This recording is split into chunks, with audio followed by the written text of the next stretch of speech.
നമുക്ക് വളരെ കുറച്ച് സമയം മാത്രം രാത്രി ആകാശത്ത് കാണാൻ സാധിക്കുന്ന ഒരു ഗ്രഹം, അതെ, മെർക്കുറി. മെർക്കുറി സൂര്യനോട് വളരെ അടുത്ത് കിടക്കുന്നത് കൊണ്ട് തന്നെ ഈ ഗ്രഹം കൂടുതലും പകൽ സമയത്താണ് ആകാശത്തുണ്ടാവുക. അതുകൊണ്ട് തന്നെ അതീവ സൂര്യപ്രകാശം കാരണം ഈ ഗ്രഹത്തെ നമുക്ക് കാണാൻ സാധിക്കാറില്ല. എന്നാൽ സൂര്യൻ അസ്തമിച്ചാൽ വളരെ കുറച്ച് സമയത്തേക്ക് ആകാശത്തിന്റെ പടിഞ്ഞാറ് ഭാഗത്ത് ഈ ഗ്രഹത്തെ നമുക്ക് കാണാൻ സാധിക്കും. ഈ ഒരു സമയത്ത് മാത്രമേ ഈ ഗ്രഹത്തെ നഗ്നനേത്രങ്ങളാൽ നമുക്ക് ഭൂമിയിൽ നിന്നും കാണാൻ സാധിക്കുകയുള്ളൂ.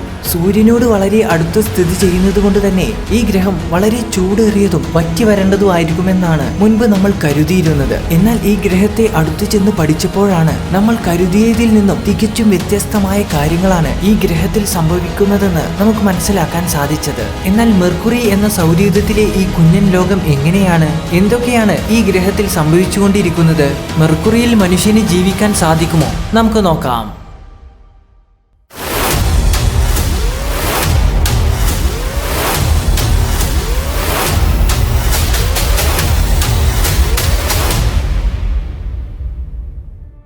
ഭൂമിയിൽ നിന്നും നഗ്നനേത്രങ്ങളാൽ ഈ ഗ്രഹത്തെ കാണാൻ സാധിക്കുന്നത് കൊണ്ട് തന്നെ പുരാതന കാലം മുതലേ ഈ ഗ്രഹത്തെ മനുഷ്യർ നിരീക്ഷിച്ചു വരുന്നുണ്ട്. അതുകൊണ്ട് തന്നെ ആരാണ് ഈ ഗ്രഹത്തെ ആദ്യമായി കണ്ടെത്തിയതെന്ന് ഇന്നും നമുക്ക് വ്യക്തമായി അറിയില്ല. എന്നാൽ പിൽക്കാലത്ത് ജ്യോതിശാസ്ത്രജ്ഞർ ഈ ഗ്രഹത്തെ വലിയ ടെലിസ്കോപ്പുകൾ ഉപയോഗിച്ച് അതീവ സൂക്ഷ്മമായി നിരീക്ഷിച്ചപ്പോൾ ഈ ഗ്രഹം സൂര്യനെ ചുറ്റുന്ന ഓർബിറ്റൽ പാത്തിൽ ഒരു പ്രത്യേകത കണ്ടെത്താൻ സാധിച്ചു. അതായത് സൗരയൂഥത്തിലെ മറ്റു ഗ്രഹങ്ങളെ അപേക്ഷിച്ച് മെർക്കുറി സൂര്യനെ ഒരു ദീർഘവൃത്താകൃതിയിലാണ് വലം വെക്കുന്നത്. അതുകൊണ്ട് തന്നെ മെർക്കുറി സൂര്യനെ വലം വെക്കുന്ന സമയത്ത് ഓർബിറ്റൽ പാത്തിൽ സൂര്യനോട് വളരെ അടുത്തെത്തുമ്പോൾ സൂര്യനിൽ നിന്നും 46 മില്യൺ കിലോമീറ്റേഴ്സും എന്നാൽ സൂര്യനിൽ നിന്നും വളരെ അകലെ എത്തുമ്പോൾ 69 മില്യൺ കിലോമീറ്റേഴ്സുമായിരിക്കും ഉണ്ടാവുക. സൂര്യനോട് വളരെ അടുത്ത് നിലകൊള്ളുന്ന ഗ്രഹമായതുകൊണ്ട് തന്നെ സൗരയൂഥത്തിലെ ഏറ്റവും ചൂടുള്ള ഗ്രഹം മെർക്കുറിയാണെന്നാണ് നിങ്ങൾ ധരിച്ചു വെച്ചിരിക്കുന്നതെങ്കിൽ നിങ്ങൾക്ക് തെറ്റി. എന്നാൽ ആ ഒരു ക്രെഡിറ്റ് എടുത്തിരിക്കുന്നത് മെർക്കുറിയുടെ തൊട്ടു പിന്നിലുള്ള വീനസ് ആണ്. കാരണം വീനസിന് നമ്മുടെ ഭൂമിയേക്കാൾ കട്ടിയേറിയ ഒരു അന്തരീക്ഷമുണ്ട്. കൂടാതെ കാർബൺ ഡൈ ഓക്സൈഡ് കൊണ്ടുള്ള ഒരു വലിയ മേഘപാളിയും വീനസിന് ചുറ്റുമുണ്ട്. അതുകൊണ്ട് തന്നെ സൂര്യനിൽ നിന്നും വീനസിന്റെ സർഫസിൽ എത്തുന്ന ചൂട് യാതൊരു കാരണവശാലും വീനസിന്റെ അന്തരീക്ഷം വിട്ട് പുറത്തു പോകില്ല. കൂടാതെ ധാരാളം അഗ്നിപർവ്വത സ്ഫോടനങ്ങളും വീനസിൽ നിരന്തരം നടക്കുന്നുണ്ട്. ഇങ്ങനെ വീനസിൽ നിന്നു തന്നെ ധാരാളം താപം ഉൽപ്പാദിപ്പിക്കപ്പെടുന്നുണ്ട്. ഇതുകൊണ്ടൊക്കെ തന്നെ വീനസിലെ സർഫസിലെ ടെമ്പറേച്ചർ എപ്പോഴും 460 ഡിഗ്രി സെൽഷ്യസിന് മുകളിലായിരിക്കും. ഈ ഒരു താപം വീനസിന്റെ എല്ലാ ഭാഗത്തും ഒരുപോലെ തന്നെ അനുഭവപ്പെടാറുണ്ട്. എന്നാൽ മെർക്കുറിയിലെ സർഫസ് ടെമ്പറേച്ചർ വളരെ വേരിയസ് ആയിട്ടുള്ള രീതിയിലാണ് കാണപ്പെടാറുള്ളത്. എന്നാൽ പകൽ സമയത്ത് മെർക്കുറിയുടെ സർഫസ് ടെമ്പറേച്ചർ ഏകദേശം 427 ഡിഗ്രി സെൽഷ്യസ് ആയിരിക്കും. എന്നാൽ രാത്രി സമയത്ത് ഈ താപനില ഏകദേശം -173 ഡിഗ്രിയിലോട്ട് താഴും. അതായത് മെർക്കുറിയുടെ സൂര്യനോട് അഭിമുഖീകരിച്ച് നിൽക്കുന്ന ഭാഗത്ത് അതികഠിന ചൂടും എന്നാൽ ഓപ്പോസിറ്റ് സൈഡിൽ അതികഠിന തണുപ്പുമായിരിക്കും. ഇതിന്റെ കാരണം മെർക്കുറിക്ക് മറ്റു ഗ്രഹങ്ങളെ പോലെ അന്തരീക്ഷമില്ല എന്നതാണ്. അതുകൊണ്ട് തന്നെ സൂര്യനിൽ നിന്നും വരുന്ന താപം മെർക്കുറിയുടെ സർഫസിൽ തട്ടി സ്പേസിലേക്ക് പ്രതിഫലിച്ചു പോവുകയാണ് ചെയ്യുന്നത്. ഇങ്ങനെ മെർക്കുറിയുടെ സർഫസിൽ ചൂട് നിലനിൽക്കാത്തത് കൊണ്ടാണ് രാത്രി സമയത്ത് മെർക്കുറിയിൽ അതികഠിന തണുപ്പ് അനുഭവപ്പെടുന്നത്.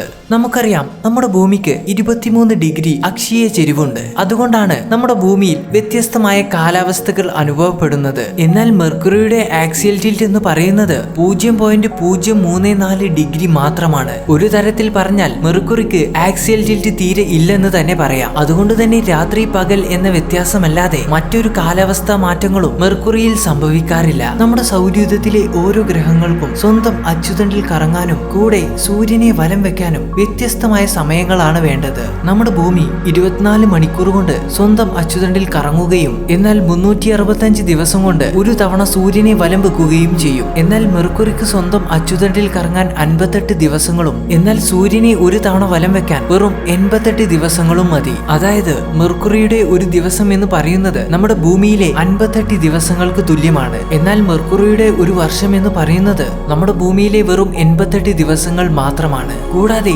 അതിവേഗത്തിലാണ് മെർക്കുറി സൂര്യനെ വലം വെച്ചുകൊണ്ടിരിക്കുന്നത്. അതുകൊണ്ട് തന്നെ സൗരയൂഥത്തിലെ ഏറ്റവും ഫാസ്റ്റസ്റ്റ് ആയിട്ടുള്ള ഗ്രഹം എന്ന പേരും മെർക്കുറിക്കുണ്ട്. മെർക്കുറി ഒരു ഗ്രഹമാണെങ്കിൽ കൂടി മെർക്കുറിക്ക് നമ്മുടെ ചന്ദ്രനേക്കാളും ചെറിയ തോതിലുള്ള വലുപ്പക്കൂടുതൽ മാത്രമേ ഉള്ളൂ. വലുപ്പം മാത്രമല്ല, മെർക്കുറിയുടെ ഉപരിതലവും നമ്മുടെ ചന്ദ്രന്റെ ഉപരിതലത്തിന് സമാനമാണ്. കാരണം നമ്മുടെ ചന്ദ്രനിലെ പോലെ നിരവധി ഉൽക്കാഗർത്തങ്ങൾ മെർക്കുറിയുടെ ഉപരിതലത്തിലും നമുക്ക് കാണാൻ സാധിക്കും. ഇതിലെ പല ഗർത്തങ്ങളും ബില്യൺ കണക്കിന് വർഷങ്ങൾക്ക് മുന്നേ ഉൽക്കകൾ വന്ന് പതിച്ചുണ്ടായവയാണ്. അതായത് മെർക്കുറിയിലെ പല ഗർത്തങ്ങൾക്കും മില്യൺ കണക്കിനും ബില്യൺ കണക്കിനും വർഷങ്ങൾ പഴക്കമുണ്ട്. ഇതുപോലെ നമ്മൾ മെർക്കുറിയിൽ കണ്ടെത്തിയ ഒരു വലിയ ഗർത്തമാണ് കെലോറിസ് ബേസിൻ. ഈ ഗർത്തത്തിന് ഏതാണ്ട് 1550 കിലോമീറ്റേഴ്സ് വിസ്തൃതിയുണ്ട്. നമ്മൾ സൗരയൂഥത്തിൽ കണ്ടെത്തിയതിൽ വെച്ച് ഏറ്റവും വലിയ ഗർത്തം ഇതാണ്. എന്നാൽ നമ്മൾ സൗരയൂഥത്തിൽ കണ്ടെത്തിയതിൽ വെച്ച് ഏറ്റവും വലിയ പർവ്വതം സ്ഥിതി ചെയ്യുന്നത് അങ്ങ് മാർസിലാണ്. ഒളിമ്പസ് മൗണ്ട്സ് എന്നാണ് ആ പർവ്വതത്തിന്റെ പേര്. നമ്മുടെ മൗണ്ട് എവറസ്റ്റിനേക്കാളും 3 മടങ്ങ് വലുതാണ് ഈ ഒരു പർവ്വതം. ഏതാണ്ട് 4.5 ബില്യൺ വർഷങ്ങൾക്ക് മുൻപ് ഭൂമി രൂപപ്പെട്ട അതേ സമയത്ത് തന്നെയായിരുന്നു മെർക്കുറിയും സൗരയൂഥത്തിൽ രൂപപ്പെട്ടത്. സൂര്യനോട് വളരെ അടുത്തായി രൂപപ്പെട്ടതുകൊണ്ട് തന്നെ കൂടുതൽ ചൂട് റെസിസ്റ്റ് ചെയ്ത് നിൽക്കാൻ കഴിയുന്ന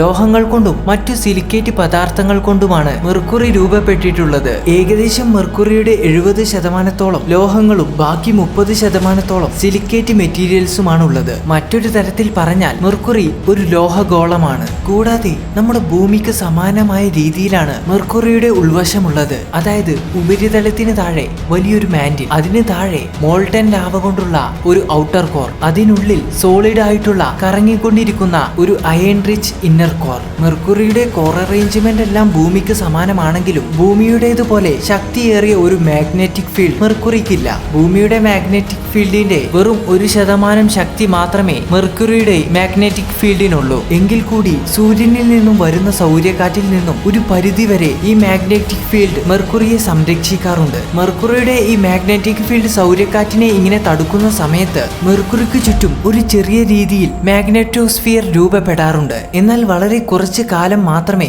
ഈ മാഗ്നറ്റോസ്ഫിയർ മെർക്കുറിക്ക് ചുറ്റും ഉണ്ടാവാറുള്ളൂ. പിന്നീട് അത് പതിയെ നശിച്ചു പോകാറാണ് പതിവ്. സൗരക്കാറ്റ് വീശുന്ന സമയത്തെല്ലാം ഈ ഒരു സൈക്കിൾ മെർക്കുറിയിൽ സംഭവിച്ചുകൊണ്ടേയിരിക്കും. നിലവിൽ മെർക്കുറിയെ കുറിച്ച് പഠിക്കാൻ 2 സ്പേസ് ക്രാഫ്റ്റുകളെ നമ്മൾ മെർക്കുറിയിലേക്ക് അയച്ചിട്ടുണ്ട്. അവയുടെ പേരാണ് മറൈനർ 10 ആൻഡ് മെസഞ്ചർ. ഈ 2 സ്പേസ് ക്രാഫ്റ്റുകളെയും അയച്ചത് നാസയാണ്. മെർക്കുറിയിലേക്ക് ഒരു സ്പേസ് ക്രാഫ്റ്റ് അയക്കുമ്പോൾ ഉള്ള ഏറ്റവും വലിയ പ്രശ്നം അവിടെയുള്ള വലിയ തോതിലുള്ള റേഡിയേഷൻ ആണ്. അതായത് മെർക്കുറി സൂര്യനോട് വളരെ അടുത്തായതുകൊണ്ട് തന്നെ സൂര്യനിൽ നിന്നുള്ള വലിയ റേഡിയേഷൻ ആണ് മെർക്കുറിയിൽ വന്ന് പതിക്കുന്നത്. അതുകൊണ്ട് തന്നെ വലിയ തോതിലുള്ള റേഡിയേഷനെ റെസിസ്റ്റ് ചെയ്ത് നിൽക്കാൻ കഴിയുന്നതായിരിക്കണം മെർക്കുറിയിലേക്ക് നമ്മൾ അയക്കുന്ന സ്പേസ് ക്രാഫ്റ്റ്. എന്നാൽ അത്തരത്തിൽ റേഡിയേഷനെ റെസിസ്റ്റ് ചെയ്ത് നിൽക്കാൻ കഴിയുന്ന രീതിയിൽ തന്നെയായിരുന്നു നാസ മറൈനർ 10നെയും മെസഞ്ചറിനെയും നിർമ്മിച്ചത്. സോ ഈ സ്പേസ് ക്രാഫ്റ്റുകളെ നാസ നേരിട്ട് മെർക്കുറിയിലേക്ക് അയക്കുകയല്ല ചെയ്തത്. മറിച്ച് ഭൂമിയിൽ നിന്നും വിക്ഷേപിച്ച ശേഷം നേരെ ഈ സ്പേസ് ക്രാഫ്റ്റ് വീനസിന്റെ അടുത്തേക്ക് പോവുകയും ശേഷം വീനസിന്റെ ഗ്രാവിറ്റിയുടെ സഹായത്തോടു കൂടെ മെർക്കുറിയിലേക്ക് പോകുന്ന രീതിയിലാണ് നാസ ഈ സ്പേസ് ക്രാഫ്റ്റുകളെ അയച്ചത്. നാസ ഈ സ്പേസ് ക്രാഫ്റ്റുകളെ നേരിട്ട് മെർക്കുറിയിലേക്ക് അയക്കാത്തതിന്റെ പിന്നിൽ മറ്റൊരു കാരണമുണ്ട്. എന്തെന്നാൽ ഭൂമിയിൽ നിന്നും നേരിട്ടൊരു സ്പേസ് ക്രാഫ്റ്റിന് മെർക്കുറിയിലേക്ക് പോകണമെങ്കിൽ ധാരാളം ഇന്ധനം വേണ്ടിവരും. സോ ഇങ്ങനെ ഒരുപാട് ഇന്ധനം സ്പേസ് ക്രാഫ്റ്റിൽ ക്യാരി ചെയ്ത് കൊണ്ടുപോകുക എന്നത് വളരെ ബുദ്ധിമുട്ടേറിയ ഒരു കാര്യമാണ്. കൂടാതെ അതിനൊത്ത എഫിഷ്യന്റ് ആയിട്ടുള്ള ഒരു റോക്കറ്റും കൂടെ വലിയ തോതിലുള്ള നിർമ്മാണ ചെലവും വരും. എന്നാൽ വീനസിന്റെ ഗ്രാവിറ്റി ഉപയോഗിച്ച് പോകുമ്പോൾ ഈ പറഞ്ഞ പ്രശ്നങ്ങളെല്ലാം ഒഴിവാക്കാനും അതുമൂലം വലിയ തോതിൽ നിർമ്മാണ ചെലവ് കുറയ്ക്കാനും സാധിക്കും. 1973 നാസ മറൈനർ 10നെ വിക്ഷേപിക്കുന്നത്. ഏതെങ്കിലും തരത്തിൽ മെർക്കുറിക്ക് അന്തരീക്ഷമുണ്ടോ എന്ന് കണ്ടെത്തലും മെർക്കുറിയുടെ സർഫസിനെ കുറിച്ച് പഠിക്കലും കൂടാതെ മെർക്കുറിയുടെ ചില ഭൗതികപരമായ സവിശേഷതകളെ കുറിച്ച് പഠിക്കലുമായിരുന്നു മറൈനർ 10ന്റെ പ്രധാന ലക്ഷ്യം. വിക്ഷേപിച്ച് 3 മാസത്തെ യാത്രയ്ക്ക് ശേഷം മറൈനർ 10 വിജയകരമായി മെർക്കുറിയിൽ എത്തുകയും ധാരാളം പഠനങ്ങൾ നടത്തുകയും ചെയ്തു. ഏകദേശം 1 വർഷത്തോളം കാലമായിരുന്നു മറൈനർ 10 മെർക്കുറിയെ വലം ചെയ്തുകൊണ്ട് പഠനങ്ങൾ നടത്തിയത്. ഈ 1 വർഷക്കാലം കൊണ്ട് മറൈനർ 10 മെർക്കുറിയെ 3 തവണ വലം വെക്കുകയും മെർക്കുറിയുടെ 2700ഓളം ചിത്രങ്ങൾ പകർത്തി നമുക്ക് അയച്ചു തരുകയും ചെയ്തു. എന്നാൽ മറൈനർ 10ന് ചില സാങ്കേതിക തകരാറുകൾ മൂലം നാസക്ക് മറൈനർ 10നുമായുള്ള കോണ്ടാക്ട് നഷ്ടപ്പെട്ടു. 1975 മാർച്ച് 24-നായിരുന്നു നാസക്ക് അവസാനമായി മറൈനർ 10നുമായി കോണ്ടാക്ട് ചെയ്യാൻ സാധിച്ചത്. മറൈനർ 10 വിക്ഷേപിച്ച് ഏതാണ്ട് 30 വർഷത്തിന് ശേഷമാണ് നാസ മെസഞ്ചർ പേടകത്തെ മെർക്കുറിയിലേക്ക് അയക്കുന്നത്. 2004 ഓഗസ്റ്റ് 3-ാം തീയതി അമേരിക്കയിലെ ക്യാപ് കാർണിവൽ എയർഫോഴ്സ് സ്റ്റേഷനിൽ നിന്നായിരുന്നു മെസഞ്ചർ പേടകത്തെ നാസ വിക്ഷേപിച്ചത്. വിക്ഷേപിച്ചത്. മറൈനർ 10 വിക്ഷേപിച്ച അതേ രീതിയിൽ തന്നെയായിരുന്നു നാസ ഈ ഒരു സ്പേസ് ക്രാഫ്റ്റിനെയും വിക്ഷേപിച്ചത്. പ്രധാനമായും മെർക്കുറിയുടെ ഒരു മാപ്പിംഗ് നടത്തുക, കൂടാതെ മെർക്കുറിയിൽ ചില സയന്റിഫിക് കണ്ടുപിടുത്തങ്ങൾ നടത്തുക എന്നതായിരുന്നു മെസഞ്ചർ പേടകത്തിന്റെ പ്രധാന ലക്ഷ്യം. മെർക്കുറിയിലേക്കുള്ള യാത്രക്കിടയിൽ 2 തവണ വീനസിനെ വലം വെക്കേണ്ടതുകൊണ്ട് തന്നെ വിക്ഷേപിച്ച് 6 വർഷത്തിന് ശേഷമാണ് മെസഞ്ചർ പേടകം മെർക്കുറിയിൽ എത്തുന്നത്. ഏകദേശം 4 വർഷത്തോളമായിരുന്നു മെസഞ്ചർ പേടകം മെർക്കുറിയിൽ പഠനങ്ങൾ നടത്തിയത്. ഈ 4 വർഷത്തിനിടെ മെസഞ്ചർ പേടകം പല നിർണായകമായ പഠനങ്ങളും മെർക്കുറിയിൽ നടത്തി. അതായത് മെർക്കുറിയുടെ ഒരു എൻറ്റയർ മാപ്പിംഗ് നടത്തുകയും മെർക്കുറിയുടെ ജിയോളജിയെയും മാഗ്നറ്റിക് ഫീൽഡിനെയും കുറിച്ച് പഠനങ്ങൾ നടത്തുകയും ചെയ്തു. കൂടാതെ നമ്മൾ ഒട്ടും പ്രതീക്ഷിക്കാത്ത ഒരു കാര്യം കൂടെ മെസഞ്ചർ പേടകം മെർക്കുറിയിൽ കണ്ടെത്തി. എന്തെന്നാൽ ജലം. അതെ, മെർക്കുറിയിൽ ജലമുണ്ടെന്ന് മെസഞ്ചർ പേടകത്തിന് കണ്ടെത്താൻ സാധിച്ചു. മെർക്കുറിയുടെ ഇരുധ്രുവങ്ങളിലെ ഗർത്തങ്ങളിൽ ഐസ് രൂപത്തിലാണ് ജലം കാണപ്പെടുന്നത്. ജലത്തിന്റെ സാന്നിധ്യം മെർക്കുറിയിൽ നമ്മൾ ഒട്ടും പ്രതീക്ഷിക്കാത്ത ഒരു കാര്യം തന്നെയായിരുന്നു. 4 വർഷത്തിനിടെ പലതവണ മെസഞ്ചർ പേടകം മെർക്കുറിയെ വലം വെക്കുകയും ഏകദേശം 1 ലക്ഷത്തോളം ഫോട്ടോകൾ നമുക്ക് ഭൂമിയിലേക്ക് അയച്ചു തരികയും ചെയ്തു. എന്നാൽ 2015 മെസഞ്ചർ പേടകത്തിന്റെ പ്രൊപ്പല്ലന്റ് കഴിഞ്ഞതോടെ മെസഞ്ചർ പേടകത്തെ നാസ മെർക്കുറിയുടെ ഉപരിതലത്തിലേക്ക് ഇടിച്ചിറക്കി. ഇങ്ങനെ മെസഞ്ചർ പേടകം ഇടിച്ചിറങ്ങിയ സമയത്ത് മെർക്കുറിയുടെ സർഫസിൽ ഒരു ചെറിയ ഗർത്തം തന്നെ രൂപപ്പെടുകയുണ്ടായി. ഇനി മെർക്കുറിയിൽ മനുഷ്യന് ജീവിക്കാൻ സാധിക്കുമോ? ഡെഫിനറ്റ്ലി ഒരിക്കലും കഴിയില്ല. കാരണം എന്തെന്നാൽ മെർക്കുറിയിൽ ഭൂമിയിലുള്ളതുപോലെ ഒരു സ്റ്റേബിൾ ആയിട്ടുള്ള താപനിലയല്ല ഉള്ളത്, മറിച്ച് മാറി മറിഞ്ഞുകൊണ്ടിരിക്കുന്ന അതികഠിനമായ താപനിലയാണ് ഉള്ളത്. കൂടാതെ സൂര്യനിൽ നിന്നുള്ള അതിതീവ്രമായ റേഡിയേഷനും ഇടയ്ക്കിടെ സൂര്യനിൽ വീശിക്കൊണ്ടിരിക്കുന്ന സൗരക്കാറ്റും മെർക്കുറിയുടെ സർഫസിൽ നേരിട്ട് വന്ന് പതിക്കുകയാണ് ചെയ്യുന്നത്. അതുകൊണ്ട് തന്നെ ഇതൊക്കെ തരണം ചെയ്ത് ഒരു മനുഷ്യൻ അവിടെ ജീവിക്കുക എന്നത് നമ്മുടെ നിലവിലെ ടെക്നോളജി വെച്ച് ഒരിക്കലും പോസിബിൾ ആയിട്ടുള്ള ഒരു കാര്യമല്ല. നിലവിൽ നമ്മൾ മെർക്കുറിയെ കുറിച്ച് വളരെ കുറച്ച് പഠനങ്ങൾ മാത്രമേ നടത്തിയിട്ടുള്ളൂ. ഇനിയും കൂടുതൽ പഠനങ്ങൾ നമുക്ക് മെർക്കുറിയിൽ നടത്തേണ്ടതുണ്ട്. അതുകൊണ്ട് തന്നെ യൂറോപ്പ് സ്പേസ് ഏജൻസിയും ജപ്പാൻ സ്പേസ് ഏജൻസിയും കൂടെ സംയുക്തമായി BP കൊളംബോ എന്നൊരു സ്പേസ് ക്രാഫ്റ്റിനെ ഇക്കഴിഞ്ഞ 2018 മെർക്കുറിയിലേക്ക് വിക്ഷേപിച്ചിട്ടുണ്ട്. നിലവിൽ BP കൊളംബോ മെർക്കുറിയിലേക്കുള്ള യാത്രയിലാണുള്ളത്. ഏകദേശം 2025 ഇത് മെർക്കുറിയിൽ എത്തിച്ചേരുക.